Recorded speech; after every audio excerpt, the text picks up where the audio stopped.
കൃപപ്രദായിനെ ഗൗരകഥാധാമദായ നഗരഗ്രാമതാരിനെ നമോ വിഷ്ണുപാദായ കൃഷ്ണപ്രേഷ്ഠായ ഭൂതലേ ശ്രീമതേ ഭക്തിവേദാന്ത സ്വാമിൻ ഇതി നാമിനെ നമസ്തേ സരസ്വതേ ദേവേ ഗൗരവാണി പ്രചാരിണേ നിർവിശേഷ ശൂന്യവാദി പാശ്ചാത്യദേശതാരിണേ ജയ ശ്രീകൃഷ്ണ ചൈതന്യ പ്രഭു നിത്യാനന്ദ ശ്രീ അദ്വൈത ഗദാധര ശ്രീവാസാദി ഗൗരഭക്തവൃന്ദ മൂകം കരോതി വാചാലം ഭംഗും ലംഘയതേ ഗിരിം യത്കൃപാതമഹം വന്ദേ ശ്രീഗുരും ദീനതാരിണം പരമാനന്ദമാധവം ശ്രീചൈതന്യമീശ്വരം കൃഷ്ണായ വാസുദേവായ ദേവകീ നന്ദനായ ച നന്ദഗോപകുമാരായ ഗോവിന്ദായ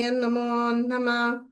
അനർപ്പിത ചരിം ചിരാത് കരുണയാ അവതീർണ കലോ സമർപ്പയിതും ഉന്നതോജ്വലരസാം സ്വഭക്തി ശ്രിയം ഹരിപുരട സുന്ദര ദ്യുതികദംബ സന്ദീപിത സദാ ഹൃദയകന്ദരേ സ്ഫുരതു വാ ശശീനന്ദന രാധാകൃഷ്ണ പ്രണയ വിഹൃതിർ ഹ്ലാദിനി ശക്തിരസ്മാത് ഏകാത്മാനോ അപി ഭുവി പുരാ ദേഹഭേദം ഗതൗ തൗ ചൈതന്യാഖ്യം പ്രകടമധുന തത് രാധാഭാവദ്യുതി സുവലിതം നൗമി കൃഷ്ണസ്വരൂപം. ഹരേ കൃഷ്ണ കൃഷ്ണ കൃഷ്ണ ഹരേ ഹരേ ഹരേ രാമ രാമ രാമ ഹരേ ഹരേ. ഓം നമോ ഭഗവതേ വാസുദേവായ. ഓം നമോ ഭഗവതേ വാസുദേവായ. ഓം നമോ ഭഗവതേ വാസുദേവായ. ഹരേ കൃഷ്ണ. നമ്മൾ 6ാമത്തെ പേജ് വരെയാണ് എടുത്തു നിർത്തിയത്. അപ്പൊ അതാരെങ്കിലും അത് വായിക്കുക, വേഗം വേഗം വായിക്കണം. ഹരേ കൃഷ്ണ.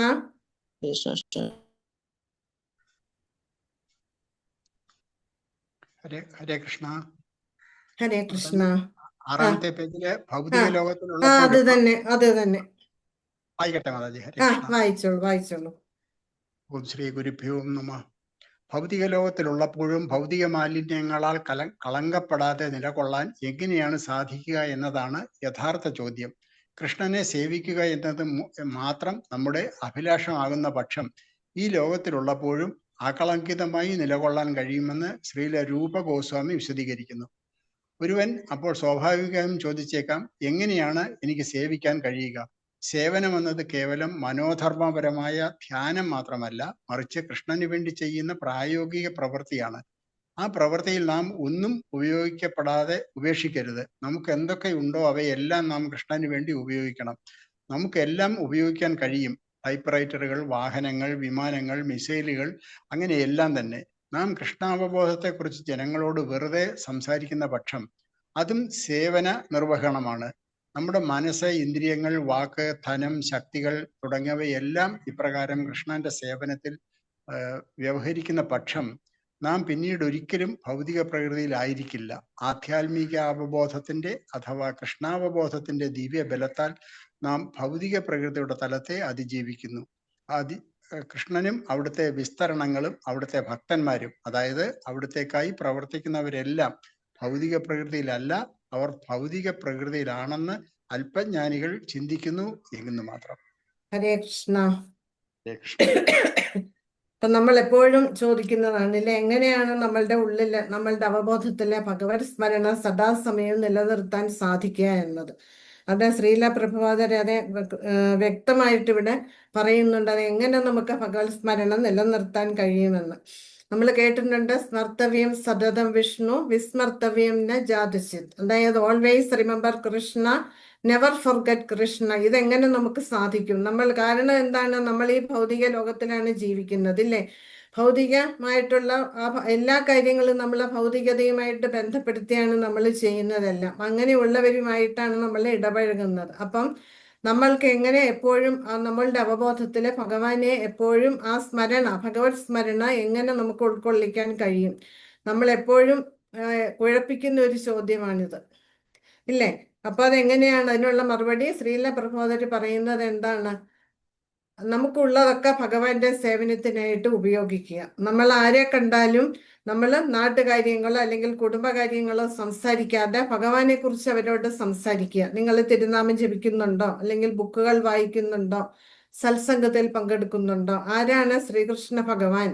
ശ്രീകൃഷ്ണ ഭഗവാന്റെ മഹത്വം എന്താണ് എന്ന് നമ്മൾ അവർക്ക് പറഞ്ഞു കൊടുക്കുക. നമ്മൾ മനസ്സിലാക്കിയ രീതിയിൽ മതി.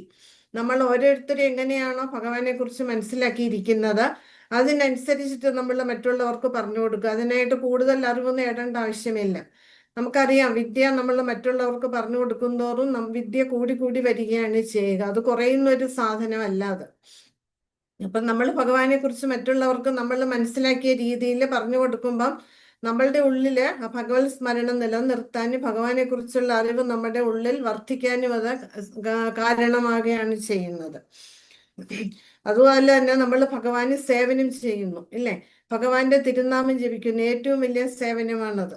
അതുപോലെ ഭഗവാന് വേണ്ടി നമ്മുടെ വീട്ടിൽ പൂക്കൾ ഉണ്ടെങ്കിൽ ആ പൂക്കൾ പറിച്ച് മാല കോർക്കുക, മാല ഉണ്ടാക്കി ഭഗവാന് ചാർത്തുക, ഇതൊക്കെ സേവനങ്ങളാണ്. അപ്പൊ നമ്മളുടെ ഉള്ളിൽ ആ ഭഗവത് ചിന്ത നിലനിർത്താൻ ഇതെല്ലാം നമ്മളെ സഹായിക്കുകയാണ് ചെയ്യുന്നത്. ശ്രീല പ്രഭുപാദര് പറയുന്നുണ്ട് ഇവിടെ. അതിന് രൂപ ഗോസ്വാമിയുടെ ഒരു മറുപടിയാണ് പ്രഭുപാദര് കോട്ട് ചെയ്തിരിക്കുന്നത്. രൂപ ഗോസ്വാമി വിശദീകരിക്കുന്നുണ്ട്, ഈ ലോകത്തിൽ, ഭൗതിക ലോകത്തിൽ ജീവിക്കുമ്പോഴും ഭൗതികതയുമായിട്ട് നമുക്ക് ആസക്തി ഇല്ലാതെ നമുക്ക് കൃഷ്ണാവബോധത്തിൽ എങ്ങനെ നമുക്ക് നിലനിൽക്കാൻ സാധിക്കും എന്നത്. അതായത് നമ്മൾ കുറെ നേരം മൗനമായിരുന്നു അല്ലെങ്കിൽ ധ്യാന യോഗത്തിൽ ഏർപ്പെട്ട് ഇതൊന്നും നമ്മളെ സഹായിക്കില്ല. പിന്നെ നമ്മൾ എന്താ ചെയ്തത്? സേവനം എന്ന് പറയുന്നത് പ്രാക്ടിക്കലാണ്.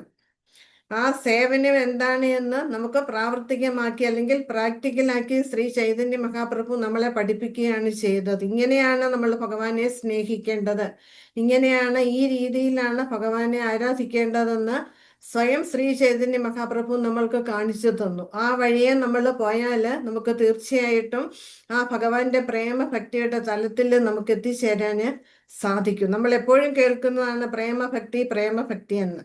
പക്ഷെ അതെന്താണെന്ന് നമ്മൾക്ക് മനസ്സിലാകണമെങ്കിൽ മഹാപ്രഭുവിന്റെ പാദം നമ്മൾ പിന്തുടരണം. മഹാപ്രഭു പറയുകയല്ല ചെയ്തത്, കാണിച്ചു തന്നു. ഇങ്ങനെ വേണം ഭഗവാനെ ആരാധിക്കാൻ, ഈ രീതിയിൽ വേണം ഭഗവാനെ സ്നേഹിക്കാൻ എന്ന് നമ്മൾക്ക് കാണിച്ചു തന്നു. അതുപോലെ ശ്രീല പ്രഭുപാദര് പറയുന്നുണ്ട്, ശ്രീല പ്രഭുപാദര് അന്ന് ഇങ്ങനെ ഇതേമാതിരിയുള്ള സാങ്കേതികമായിട്ടുള്ള പുരോഗതി ഒന്നും ഉണ്ടായിരുന്നില്ല, ടൈപ്പ് റൈറ്റർ മാത്രമാണ്. ആ പ്രഭുപാദരുടെ ഓരോ ലെക്ചറുകളും ഇന്ന് ലീലാമൃത എന്ന് പറയുന്ന ബുക്കുകളിൽ കൂടി നമുക്കതെല്ലാം വായിച്ച് മനസ്സിലാക്കാൻ സാധിക്കും. ഇതൊക്കെ എങ്ങനെ സാധിച്ചു? അന്ന് ടൈപ്പ് റൈറ്ററുകളിൽ പ്രഭുപാദരുടെ ശിഷ്യന്മാരത് ടൈപ്പ് ചെയ്തെടുത്തു. അന്ന് പ്രിന്ററോ ഒന്നുമേ ഇല്ല, റെക്കോർഡ് ചെയ്യാനുള്ള സംവിധാനങ്ങളില്ല. അപ്പോൾ അത് ടൈപ്പ് ചെയ്യുകയാണ് ചെയ്തത്. അതുകൊണ്ടാണ് ഇന്ന് നമുക്ക് ഈ ബുക്കുകളൊക്കെ നമ്മളുടെ മുൻപിൽ കിട്ടിയിരിക്കുന്നത്. അവരുടെ ആ സേവനം, മഹത്തായിട്ടുള്ള സേവനമാണ് അവർ ചെയ്തത്. അതിന്റെ ഫലമായിട്ടാണ് നമ്മൾക്ക് ഇന്ന് വായിച്ചാൽ മതി, ബുക്കുകൾ വാങ്ങിച്ച് വായിക്കുക മാത്രം ചെയ്താൽ മതി നമുക്ക്, അല്ലെങ്കിൽ ലെക്ചറുകൾക്ക് നമുക്ക് കേൾക്കാൻ സാധിക്കും. അന്ന് ഇത്രമാത്രം സാങ്കേതികമായിട്ട് പുരോഗതി നേടിയിരുന്നില്ല. അപ്പൊ പ്രഭുപാദർ എന്താ പറയുന്നത്? എല്ലാ തരത്തിലുള്ള സൗകര്യങ്ങളും നമ്മൾ ഭഗവാന് വേണ്ടി വിനിയോഗിക്കുക. ശ്രീല പ്രഭുപാദര് പ്രചാരണത്തിന് വേണ്ടി വില കൂടിയ കാറുകളിൽ സഞ്ചരിച്ചിട്ടുണ്ട്, വിമാനത്തിൽ യാത്ര ചെയ്തിട്ടുണ്ട്. ഒരിക്കൽ ഒരു ജേർണലിസ്റ്റ് ഇന്റർവ്യൂവിന് വന്നപ്പോൾ പ്രഭുപാദരോട് ചോദിച്ചു, നിങ്ങളുടെ ഒരു സന്യാസിയാണ്, എന്നിട്ട് എന്തിനാണ് വില കൂടിയ കാറിൽ സഞ്ചരിക്കുന്നത്? നിങ്ങൾ വിമാനത്തിൽ എന്തിനാണ് യാത്ര ചെയ്യുന്നത്? അതിന് പ്രഭുപാദര് പറഞ്ഞ മറുപടി എന്താണ്? ഞാൻ ഇതെല്ലാം ഉപയോഗിക്കുന്നത് എനിക്ക് വേണ്ടിയിട്ടല്ല, ഭഗവാന് വേണ്ടിയിട്ടാണ്. കുറഞ്ഞ സമയം കൊണ്ട് ദൂരെയുള്ള സ്ഥലങ്ങളിൽ എത്രയും വേഗം എത്തിച്ചേർന്ന് പ്രചാരണം നടത്തുക, അതിനു വേണ്ടിയിട്ടാണ് ഞാൻ ഈ സൗകര്യങ്ങളെല്ലാം ഉപയോഗിക്കുന്നത്. പ്രഭുപാദര് നമ്മളോടും അത് തന്നെയാണ് പറഞ്ഞിരിക്കുന്നത്. സാങ്കേതികമായിട്ടുള്ള പുരോഗതിയെല്ലാം ഭഗവാന് വേണ്ടി ഉപയോഗിക്കുക. ഇപ്പൊ ഉദാഹരണം പറഞ്ഞാൽ, ഞാൻ ഒരിടത്തിരിക്കുന്നു, നിങ്ങൾ പലരും പല സ്ഥലങ്ങളിലാണ് ഇരിക്കുന്നത്. എന്തുകൊണ്ട് നമുക്ക് ഇങ്ങനെ സംവദിക്കാൻ സാധിക്കുന്നു? അതും സാങ്കേതികമായിട്ടുള്ള പുരോഗതി മൂലമാണ്. അപ്പൊ നമ്മൾ ആ പുരോഗതി, ആ നേട്ടം നമ്മൾ ഭഗവാന് വേണ്ടി ഉപയോഗിക്കുക ചെയ്യുന്നത്, അതും ഒരു സേവനമാണ്. അപ്പൊ നമുക്ക് ഇന്ന് ലഭ്യമായിട്ടുള്ള എല്ലാ തരത്തിലുള്ള സൗകര്യങ്ങളും നമ്മൾ ഭഗവാന് വേണ്ടി ഉപയോഗിച്ചു കഴിഞ്ഞാൽ നമ്മൾ തീർച്ചയായിട്ടും ഭൗതിക തലത്തിലല്ല ജീവിക്കുന്നത്, നമ്മൾ ആധ്യാത്മിക തലത്തിലാണ്. അതാണ് ഈ പാരഗ്രാഫിൽ ശ്രീല പ്രഭുപാദര് പറയുന്നത്. നമ്മൾ കാണുന്നവരോട് ഭഗവാനെ കുറിച്ച് പറയുന്നു, അപ്പം നമ്മൾ ഭൗതികമായ തലത്തിലല്ല നിലനിൽക്കുന്നത്, ഭൗതികമായിട്ടുള്ള കാര്യങ്ങൾ സംസാരിക്കുക ചെയ്യുമ്പോഴാണ് നമ്മൾ ഭൗതികതയിൽ പെട്ടുപോകുന്നത്. ഈ ഭൗതിക തലത്തിൽ ഇരുന്നു കൊണ്ടും നമ്മൾ ഭഗവാന് വേണ്ടി സംസാരിക്കുകയും ഭഗവാനെ പറ്റി ചിന്തിക്കുകയും ചെയ്തു കഴിഞ്ഞാൽ ആ വ്യക്തി തീർച്ചയായിട്ടും ആധ്യാത്മിക തലത്തിലാണ് നിലകൊള്ളുന്നത് എന്നാണ് നമ്മൾ ഈ പാരഗ്രാഫിൽ നിന്നും മനസ്സിലാക്കേണ്ടത്. ആധ്യാത്മിക തലം അല്ലെങ്കിൽ ഭൗതിക തലത്തെ നമുക്ക് ആധ്യാത്മിക തലത്തിന്റെ ആ ബലം കൊണ്ട് നമുക്ക് മറികടക്കാനും സാധിക്കും. നമ്മൾ ഭഗവാന്റെ തിരുനാമം ജപിക്കുകയും സേവനം ചെയ്യുകയും ചെയ്യുന്നത് കൊണ്ട് ഭൗതികതയെ അതിക്രമിക്കാനും നമുക്ക് സാധിക്കുന്നു. ഭഗവാനും അവിടുത്തെ വിസ്തരണങ്ങളും ഭഗവാന്റെ ഭക്തരും ഭൗതിക പ്രകൃതിയിലല്ല, അവരൊക്കെ തന്നെ ആധ്യാത്മിക തലത്തിലാണ്. ഇത് മനസ്സിലാക്കാത്തവരാരാണ്? ആധ്യാത്മികതയിലേക്ക് വരാത്തവരാണ്. കൃഷ്ണൻ ഒരു സാധാരണ മനുഷ്യനാണ്, കൃഷ്ണനും ഭക്തര് സാധാരണക്കാരാണ് എന്ന് ചിന്തിക്കുന്നത്. ഹരേ കൃഷ്ണ. ഇനി അടുത്ത പാരഗ്രാഫ് വേറെ ആരെങ്കിലും വായിക്കൂ? ഹരേ കൃഷ്ണ. മതജി വായിച്ചോട്ടെ? വായിച്ചോളൂ. ജീവാത്മാക്കളായ നാമും ആത്മീയ ലോകത്തിലെ നമ്മുടെ പ്രവൃത്തികളും അനശ്വരമാണെന്ന് ചൈതന്യ ചരിതാമൃതം പഠിപ്പിക്കുന്നു. പരമ്പൊരുൾ അവ്യക്തിഗതനും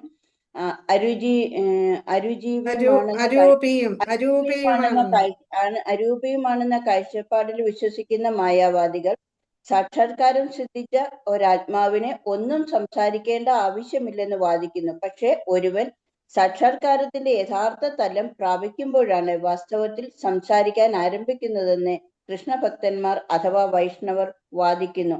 മുമ്പ് നമ്മൾ അസംബന്ധങ്ങൾ മാത്രമാണ് പറഞ്ഞിരുന്നത്. വൈഷ്ണവർ പറയുന്നു, ഇനി നമുക്ക് യഥാർത്ഥ സംഭാഷണം, കൃഷ്ണനെ കുറിച്ചുള്ള സംസാരം ആരംഭിക്കാം. സാക്ഷാത്കാരം സിദ്ധിച്ച ഒരുവൻ മൗനിയായി നിലകൊള്ളുന്ന ഞങ്ങളുടെ കാഴ്ചപ്പാടിന് പിൻബലമേകാനായി മായാവാദികൾ ജലം നിറയ്ക്കാത്ത കുടം ശബ്ദമുണ്ടാക്കുമെന്നും പക്ഷെ അതിൽ ജലം നിറച്ചു കഴിയുമ്പോൾ അതൊരു ശബ്ദവും ഉണ്ടാക്കുകയില്ലെന്നുമുള്ള സാദൃശ്യം ഉപയോഗിക്കുന്നതിൽ പ്രിയമുള്ളവരാണ്. പക്ഷെ നാം ജലകുംഭങ്ങളാണ്. നമ്മെ അവയോട് തുലനം ചെയ്യാൻ എങ്ങനെ കഴിയും? രണ്ടു വസ്തുക്കൾ തമ്മിൽ എത്ര കൂടുതൽ സദൃശ്യമുണ്ടോ അവയെല്ലാം ഉപയോഗപ്പെടുത്തുന്നവയാണ്. ഒരു നല്ല ഉപമയുടെ ലക്ഷണം ഒരു ജലകുംഭം സക്രിയമായ ഒരു ജീവശക്തിയല്ല, പക്ഷെ നാം അതാണ്. നിശബ്ദമായ ധ്യാനം ഒരു ജലകുംഭത്തിന് യോജിച്ചതാകാം, പക്ഷെ നമുക്ക് പര്യാപ്തമല്ല. തനിക്ക് ഒരു ഭഗവാൻ കൃഷ്ണനെ കുറിച്ച് എത്രമാത്രം പറയാനുണ്ടെന്ന് മനസ്സിലാക്കിയ ഭക്തന് ഒരു ദിവസം 24 മണിക്കൂർ തികയാതെ വരും എന്നതാണ് വാസ്തവം. മറിച്ച് ഒരു വിഡ്ഢിയാണ് താൻ സംസാരിക്കാത്തിടത്തോളം പുകഴ്ത്തപ്പെടുന്നത്. കാരണം അയാൾ മൗനം ഉപേക്ഷിക്കുന്ന നിമിഷം അയാളുടെ അറിവില്ലായ്മ വെളിച്ചത്താകുന്നു. പരമപുരുഷനെ കീർത്തിക്കുന്നത് മൂലം എത്രയെത്ര അത്ഭുതകരമായ കാര്യങ്ങൾ നമുക്ക് സാക്ഷാത്കരിക്കാൻ സാധിക്കുമെന്ന് ശ്രീ ചൈതന്യ ചരിതാമൃതം നമുക്ക് കാണിച്ചു തരുന്നുണ്ട്. ഹരേ കൃഷ്ണ. ജീവാത്മാക്കളായ നാമും ആധ്യാത്മിക ലോകത്തിലെ നമ്മുടെ പ്രവൃത്തികളും അനശ്വരമാണെന്നാണ് ചൈതന്യ ചരിതാമൃതം പഠിപ്പിക്കുന്നത്. നമുക്കറിയാം, നമ്മൾ കൃഷ്ണാവബോധത്തിൽ വരുന്നതിന് മുമ്പ് നമ്മൾ ഓരോരുത്തരും, ഞാൻ ഉൾപ്പെടെ ഉള്ളവരെ, എങ്ങനെയായിരുന്നു നമ്മളുടെ ജീവിത രീതികള്, നമ്മളുടെ സംസാരം എങ്ങനെയായിരുന്നു? കൃഷ്ണാവബോധത്തിൽ വന്നതിന് ശേഷം നമുക്കുണ്ടായ മാറ്റങ്ങൾ എന്താണ് എന്ന് നമുക്ക് സ്വയം വിലയിരുത്താൻ സാധിക്കും, ഇല്ലേ? ഇതിനു മുമ്പ് നമ്മള് ബുക്കുകൾ വായിക്കുന്നത് എന്താണ്? നോവലുകള്, മറ്റ് സാഹിത്യങ്ങളൊക്കെയാണ് നമ്മൾ വായിക്കുക.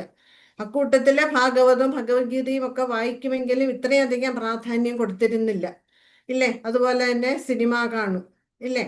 സീരിയലുകൾ ഇതൊന്നും കാണില്ല എങ്കിൽ നല്ല സിനിമ വരുമ്പോൾ ഞാൻ നല്ല സിനിമകൾ കാണുമായിരുന്നു. പക്ഷെ ഇപ്പോഴോ ഇതിനിടെല്ലാം നമ്മൾ മുഖം തിരിക്കുകയാണ് ചെയ്യുന്നത്. നമുക്ക് മനസ്സിലായി ഇതൊന്നും നമുക്ക് ഗുണം ചെയ്യുന്നതല്ല, പകരം നമ്മളെ ഇതെല്ലാം അധപ്പതിക്കാനുള്ള കാരണങ്ങളാക്കുകയാണ്, നമ്മളുടെ സ്വഭാവത്തെ മാറ്റിമറിക്കുകയാണ് ചെയ്യുന്നത് എന്ന് നമുക്ക് മനസ്സിലായി. ഇപ്പൊ സിനിമ, സീരിയലുകള്, എന്തിനാ നമ്മുടെ വീടുകളിൽ TV ഉണ്ടെങ്കിൽ അതൊരു കാഴ്ച വസ്തു മാത്രമാണ്, അത് ഓണാക്കുക മാത്രമേ ഇല്ല. കൊച്ചു കുട്ടികളുണ്ടെങ്കിൽ അവരെ ഭക്ഷണം കഴിപ്പിക്കാൻ അതും ഈ കൃഷ്ണന്റെ കാർട്ടൂണുകൾ കാണും, ഇല്ല? അത് കാണിച്ചു കൊടുത്തിട്ടാണ് ഭക്ഷണം കഴിപ്പിക്കുക. അതിനുവേണ്ടി മാത്രമാണ് നമ്മൾ TV ഉപയോഗിക്കുന്നത്. അത് വെറും ഒരു കാഴ്ച വസ്തുവായി മാറിയിരിക്കുകയാണ്. മുൻപാണെങ്കിലും സമയം കിട്ടുമ്പോൾ എല്ലാവരും TVയുടെ മുൻപിൽ കുത്തിയിരിക്കും, അങ്ങനെ സമയം ചിലവഴിക്കും. ഇപ്പോഴോ ഇപ്പൊ നമ്മൾ സംസാരം എന്താണ്? ഭഗവാനെ കുറിച്ച് മാത്രമാണ്, ഇല്ലേ? രണ്ട് ഭക്തരെ ഭഗവത്ഗീതയിൽ പറയുന്ന പോലെ മസ്ചിത്ത മദ്ഗത പ്രാണ ബോധയന്ത പരസ്പരം കഥയന്തശ്ച മാം നിത്യം തുഷ്യന്തീച്ച രമന്തിച്ച. രണ്ട് ഭക്തർ ഒന്നിച്ചു കൂടിയാൽ ഭഗവാൻ തന്നെ പറയുന്നുണ്ട് അവർക്ക് എന്നെ പറ്റി മാത്രമേ സംസാരിക്കാനുള്ളൂ എന്ന്. ശരിയാണ്, ഇന്ന് നമ്മൾ ഭക്തർ ഒത്തുകൂടിയാൽ ഭഗവാനെ കുറിച്ച് മാത്രമാണ് സംസാരം, അല്ലെങ്കിൽ സേവനത്തെ കുറിച്ചിട്ടാണ് സംസാരിക്കുക. വേറെ ഒന്നും നമ്മളുടെ അവബോധത്തിൽ ഇല്ല. നമുക്ക് താല്പര്യമില്ല ഒന്നിലും. കുടുംബകാര്യങ്ങൾ സംസാരിക്കാനോ അല്ലെങ്കിൽ മറ്റുള്ളവരുടെ കാര്യങ്ങൾ അറിയാനോ ഒന്നിലും നമുക്ക് താല്പര്യം ഉണ്ടാവുന്നില്ല. അതാണ് കൃഷ്ണാവബോധത്തിന്റെ മഹത്വം എന്ന് പറയുന്നത്. നമ്മൾ മുൻപുണ്ടായിരുന്ന നമ്മളല്ല, നമ്മളുടെ സ്വഭാവത്തിന് വളരെയേറെ വ്യത്യാസങ്ങൾ വന്നു കഴിഞ്ഞു, ഇല്ലേ? അതിന് കാരണം എന്താണ്? തിരുനാമം ഒന്ന് മാത്രം. ഭഗവാന്റെ ആ നാമം ജപിക്കുന്നത് കൊണ്ടാണ് നമ്മളുടെ ഉള്ളിൽ ഇത്രയധികം മാറ്റങ്ങൾ വന്നിരിക്കുന്നത്. അപ്പം ആ സാക്ഷാത്കാര തലത്തിലെത്തിയ വ്യക്തികള് എങ്ങനെയായിരിക്കും? അവര് അനാവശ്യമായിട്ട് സംസാരിക്കുകയേയില്ല. അതിനെ ശ്രീല പ്രഭുപാദർ ഇവിടെ നല്ലൊരു ഉദാഹരണം പറയുന്നുണ്ട്. മായാവാദികളാണെങ്കിലോ, മായാവാദികളെ ഇവിടെ ജലം നിറയ്ക്കാത്ത കുടത്തിനോടാണ് അവരെ താരതമ്യം ചെയ്തിരിക്കുന്നത്. ജലം നിറയ്ക്കാത്ത കുടം, നമുക്കറിയാം, സംഗീതം പാട്ട് പഠിച്ചിട്ടുള്ളതൊക്കെ സംഗീത കച്ചേരികളൊക്കെ നടത്തുമ്പോൾ അവിടെ ഘടം എന്നൊരു വാദ്യം ഉപയോഗിക്കും. ഘടത്തില് കൊട്ടുമ്പോൾ പലതരത്തിലുള്ള ആ താളത്തിനും രാഗത്തിനും ഒക്കെ അനുസരിച്ചിട്ട് അതിന് സൗണ്ട് ഉണ്ടാവും അതില്. പക്ഷെ അതിൽ വെള്ളം നിറച്ചു കഴിഞ്ഞാലോ, വെള്ളം നിറച്ചു കഴിഞ്ഞാൽ അതിൽ എത്ര കൊട്ടിയാലും ശബ്ദം പുറത്തേക്ക് വരുമോ? ഇല്ല. അപ്പൊ അതുപോലെയാണ് ഒന്നും അറിയാത്ത വിഡ്ഢികളായിട്ടുള്ളവരെ അവര് വാ തോരാതെ സംസാരിച്ചു കൊണ്ടേയിരിക്കും. അവരുടെ വായിൽ നിന്ന് വരുന്നതൊക്കെ എന്താവും? അത് കുറെ പേരെ മൗനം പാലിക്കും. മൗനം പാലിക്കുന്നത് എന്തുകൊണ്ടാണ്? അവർക്കറിയാം അവര് വായ തുറന്നാൽ പുറത്തു വരുന്നത് അസംബന്ധങ്ങളാണ്, വിഡ്ഢിത്തങ്ങളാണ് എന്നവർക്ക് മനസ്സിലാകാം. അതുകൊണ്ട് അവരൊന്നുമേ സംസാരിക്കത്തില്ല. അവരെന്താ പറയുന്നത്? മൗനം പാലിക്കുക, മൗനവൃത്തത്തിലാണ്. പക്ഷെ എന്തുകൊണ്ടാണ് അവർ മൗനവ്രതം പാലിക്കുന്നത്? അവർക്ക് ഭഗവാനെ കുറിച്ച് ഒന്നും അറിയില്ല സംസാരിക്കാൻ. അങ്ങനെയുള്ളവർ മൗനം പാലിക്കും, തങ്ങളുടെ അജ്ഞത പുറത്തു വരാതിരിക്കാനായിട്ട്. അതേസമയം സാക്ഷാത്കാര തലത്തിൽ എത്തിയിട്ടുള്ള ആൾക്കാർ അവര് ഭഗവാനെ കുറിച്ച് മാത്രമേ അവര് സംസാരിക്കുകയുള്ളൂ. അവർക്ക് വേറൊന്നുമേ സംസാരിക്കാൻ താല്പര്യമില്ല. അവർ ഈ ഭൗതിക ലോകത്തിലാണെങ്കിലും അവർ ആധ്യാത്മിക തലത്തിലാണ് അവർ നിലകൊള്ളുന്നത്. അവര് ഭഗവാനെ കുറിച്ച് ചോദിക്കും, അവര് വായ തോരാതെ സംസാരിച്ചു കൊണ്ടേയിരിക്കും. അവർക്ക് അതിലാണ് അവർ ആനന്ദം കണ്ടെത്തുന്നത്.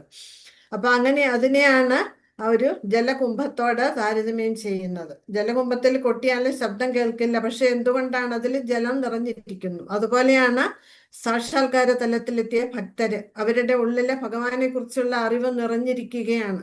അതവർക്ക് ഒരു തരത്തിലും പുറത്തു കാണിക്കേണ്ട ആവശ്യമില്ല. കാരണം അവർ ആ തലത്തിലാണ് സഞ്ചരിച്ചു കൊണ്ടിരിക്കുന്നത്. അത് മറ്റുള്ളവരുടെ മുൻപിൽ അത് കാണിച്ചിട്ട് അവർക്ക് ആളാകേണ്ട ആവശ്യമില്ല.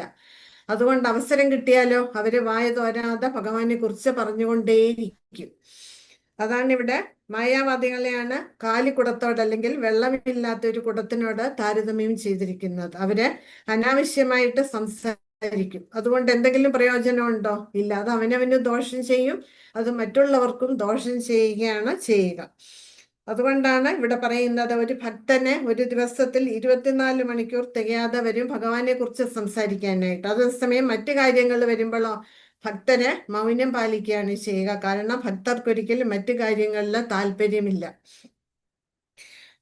അതേസമയം അറിവില്ലാത്തവരോ, വിഡ്ഢികളായിട്ടുള്ളവര് അവസരം കിട്ടുമ്പോഴൊക്കെ അവര് വായടിക്കും. പക്ഷെ അവരുടെ വായിൽ നിന്ന് വരുന്നത് ശുദ്ധ അസംബന്ധമായിരിക്കും.